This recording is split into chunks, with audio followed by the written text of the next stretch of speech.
السلام علیکم ورحمۃ اللہ وبرکاتہ۔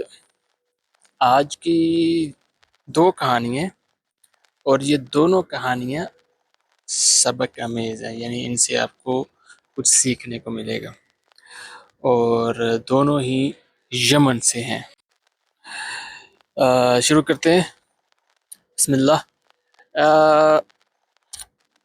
یہ جس کی سٹوری پہلے ہے اس کا نام ہے محمد قائد۔ یہ یمنی باشندہ، انتہائی غریب، اور اس کے پاس تھوڑی سی زمین تھی جہاں پر یہ کاشتکاری کر کے تو اپنی زندگی گزر بسر کر رہا تھا۔ تو بندہ یہ بہت شریف تھا، اس کو اس کے محلے کے اس کے دوست لوگ مشورہ دیتے ہیں کہ یار تم اتنی محنت کرتے ہو یہاں پر اور تمہیں کچھ حاصل بھی نہیں ہوتا، تم ایسا کرو، یہ جو تمہاری زمین ہے تم اس کو سیل کر کے اور سعودی عرب چلے جاؤ، وہاں پر جا کے کماؤ۔ تو محمد قائد ایسے ہی کرتا ہے کہ وہاں سے اپنی وہ جو زمین تھی اس کے پاس تھوڑی سی وہ سیل کرتا ہے، لیکن اس کے پاس ویزے لینے کے پیسے نہیں ہوتے، پھر بھی وہ یعنی زمین اتنی سستی تھی۔ المہم محمد قائد کیا کرتا ہے کہ بارڈر کراس کر کے تو سعودی عرب میں انٹر ہوتا ہے اور وہاں سے کسی طریقے کے ساتھ آ جاتا ہے سعودی عرب کے شہر طائف میں۔ اور یہ سٹوری ہے 94 کی۔ تو یہ وہاں آتا ہے اور کوئی کام شروع کرتا ہے کسی سعودی کے ہاں، لیکن اس کو مزہ نہیں آتا، اس کا دل کرتا ہے کہ میں کھیتی باڑی کروں۔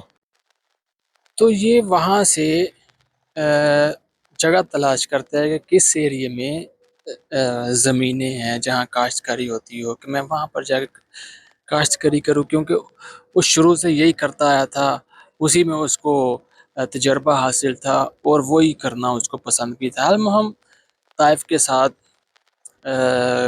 کوئی گاؤں ہے، یہ وہاں پر چلا جاتا ہے اور اس کے حالات صحیح ہوتے ہیں، یہاں تک کہ یہ منڈی میں ڈائریکٹ اس کا تعلق بن جاتا ہے کہ جو آڑتی ہیں اس سے سامان وہاں سے خریدتے اور آگے سیل کرتے، یہاں تک کہ یہ لوگوں سے سامان خریدنا شروع ہوا اور منڈی میں سیل کرنا شروع ہو گیا اس کا کام، یہ نہیں اتنا زیادہ اس میں برکت آ گئی۔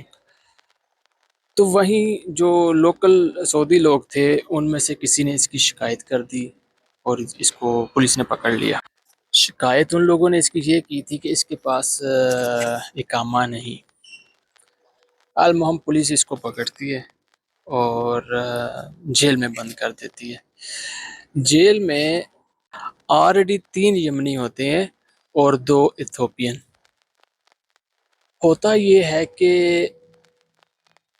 وہاں پر جیل میں وہ جو 2 ایتھوپین تھے، اب یہ ٹوٹل 4 یمنی ہو گئے، تو ان کی اس سے لڑائی ہو جاتی ہے ان دونوں ایتھوپین کے ساتھ، وہاں شور مچتا ہے۔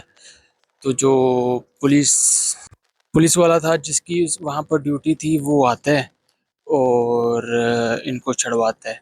ان میں سے ایک یمنی جو ہے وہ کافی غصے میں تھا، وہ پیچھے نہیں ہٹ رہا تھا کہ پولیس والے نے اس کو زور سے دھکا دیا، جو پیچھے دیوار کے ساتھ جا کے لگا، اس کا سر دیوار کے ساتھ ٹکرایا اور لڑائی رفع دفع ہو گئی۔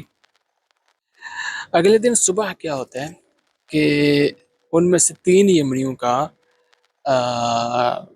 کھاتا کلیئر ہو جاتا ہے، تو ان کو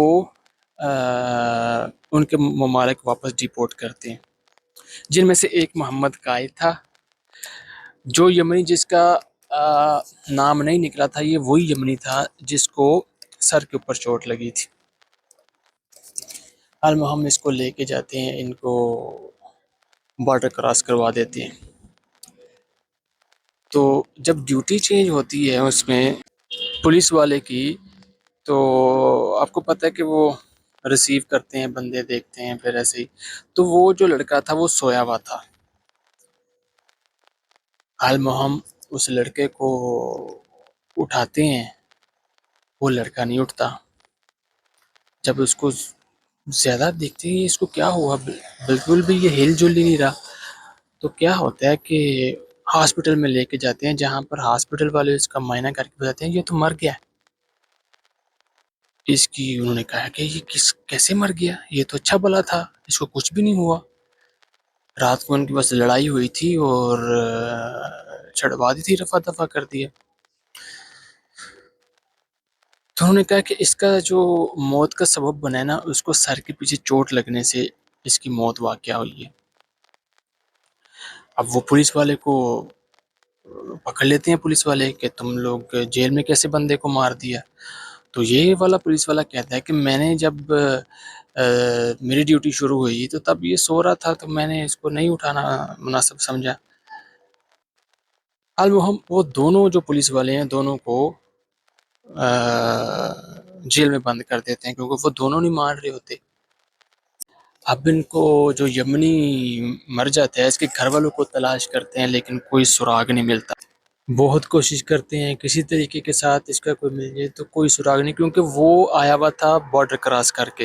لیگل طریقے سے آیا ہو تو پتہ چلتا ہے یہ بندہ کون ہے، کہاں کا کہاں کا نہیں. لیکن وہ اللیگل آیا ہوا تھا جس کے بارے میں پتہ ہی نہیں چلتا. خیر اس کو وہیں پر دفنا دیتے ہیں.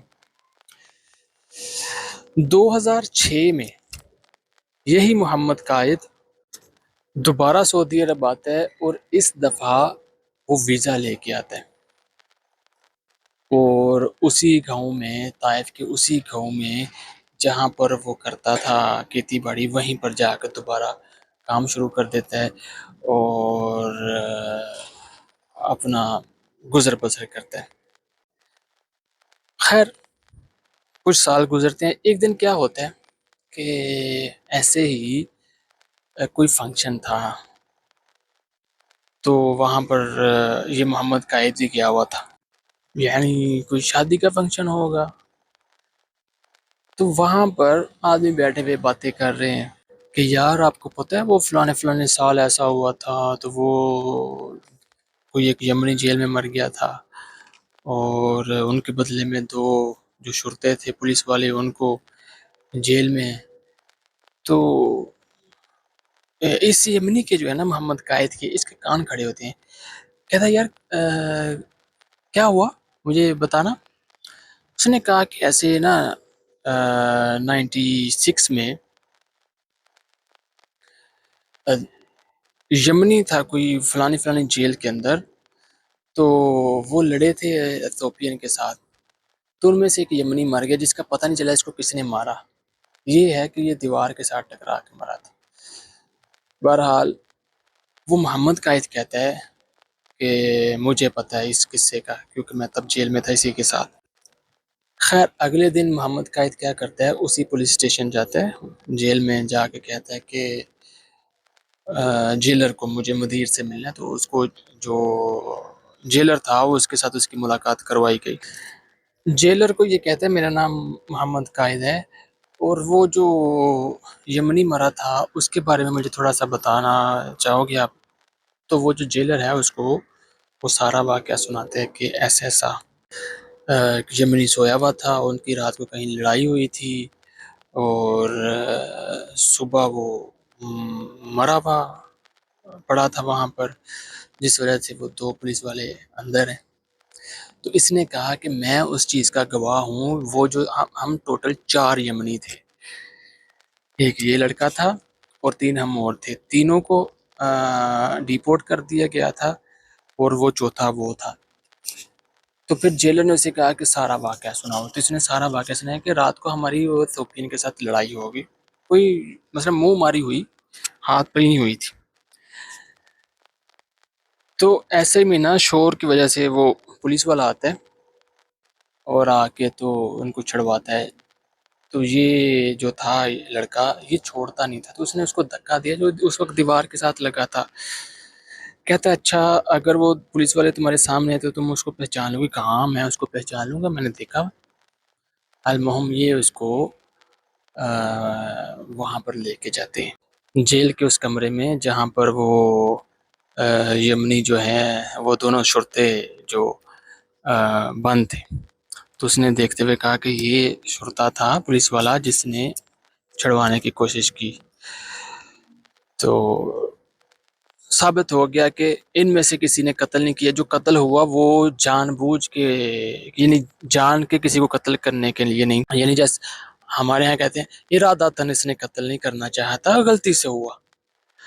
تو وہ عدالت میں پیش کیا گیا، ان کو ابھی گواہ بھی مل چکا تھا، اس کی گواہی پیش ہوئی، تو اس نے سارا واقعہ سنایا.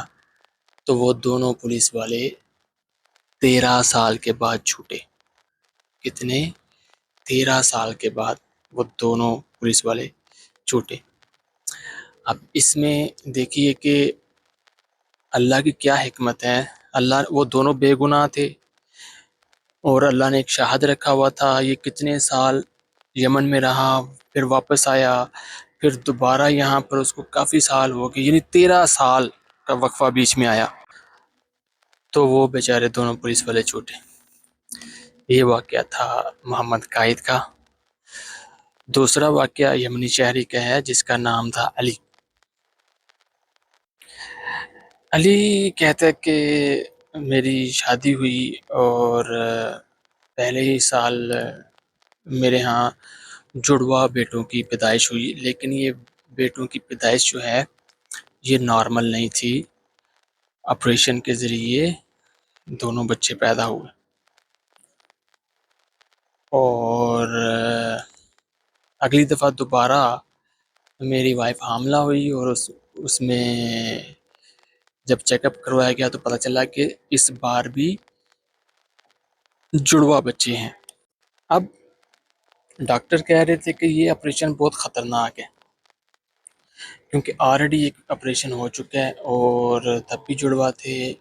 بھی اگر ایک بچہ ہوتا تو نارمل ہو سکتا تھا، لیکن یہ ہے کہ وہ بچے بھی جڑوا تھے. یہ علی بہت پریشان ہوتا ہے کہ یار یہ کیا. انہوں نے کہا کہ اس میں دونوں کی زندگی کو خطرہ ہو سکتا ہے، بچوں کی بھی اور ماں کی بھی. خیر اس کو آپریشن تھیٹر میں لے کے چلے جاتے ہیں اور محمد یہ علی جو ہے یہ پریشان وہاں سے نکلتے ہیں.